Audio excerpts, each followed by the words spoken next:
আসসালামু আলাইকুম সম্মানিত ভিউয়ার্স, সুলাইমান মৎস্য খামারের পক্ষ থেকে সবাইকে শুভেচ্ছা ও অভিনন্দন। এই যে দেখছেন আপনারা, আমাদের 460 পুকুরে জাল বের দেওয়া হচ্ছে। আজকে মূলত পাঙ্গাস মাছ ব্যাপারীকে দেওয়া হবে। চান্দিনার সাইফুল ব্যাপারী মাছ দিবে। জালে প্রচুর পরিমাণ মাছ আছে, প্রায় 1000 মন মাছ হবে। এই পুকুরে 17,000 পাঙ্গাস মাছ আছে।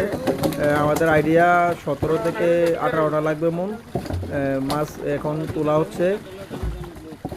আমাদের এই প্রজেক্ট থেকে গাড়ির যেখানে মাছ লুট হবে একটু দূরত্ব বেশি, তাই বার দিয়ে মাছগুলো নেওয়া হবে। এখান থেকে ড্রাম দিয়ে ক্যারেটে দেওয়া হবে। ক্যারেটের রশি লাগানো আছে, বার সিস্টেম করা আছে। বার দিয়ে গাড়ির কাছে নিয়ে আসা হয়, তারপরে মাপে গাড়িতে লুট দেওয়া হয়। আলহামদুলিল্লাহ মাছের ওয়েট 18টা লেগেছে। আমরা আইডিয়া করেছিলাম 17-18টা লাগবে। ব্যাপারীকে আমরা 5,600 টাকা ধরে মাছ দেওয়া হচ্ছে। আর আজকে প্রচণ্ড শীত, আজকে অতিরিক্ত ঠান্ডা। আমার মনে হয় এই বছরে ঠান্ডা সবচেয়ে বেশি আজকে পড়েছে। দেখেন সবাই আগুন ধরিয়ে আগুন করছে। কষ্ট হচ্ছে ভারীরা অনেক দূর থেকে মাছগুলো টেনে আনছে ঠান্ডা দিয়ে। আজকে এই যে দেখছেন মাছ ব্যাপারীকে আজকে 178 মন মাছ দেওয়া হয়েছে।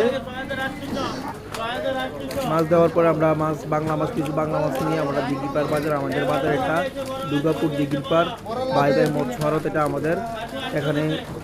আপনারা যারা মাছ বিক্রি করতে চান, সাইনবোর্ডে নাম্বার দেওয়া আছে, অবশ্যই নাম্বারে কল দিয়ে মাছ নিয়ে আসবেন।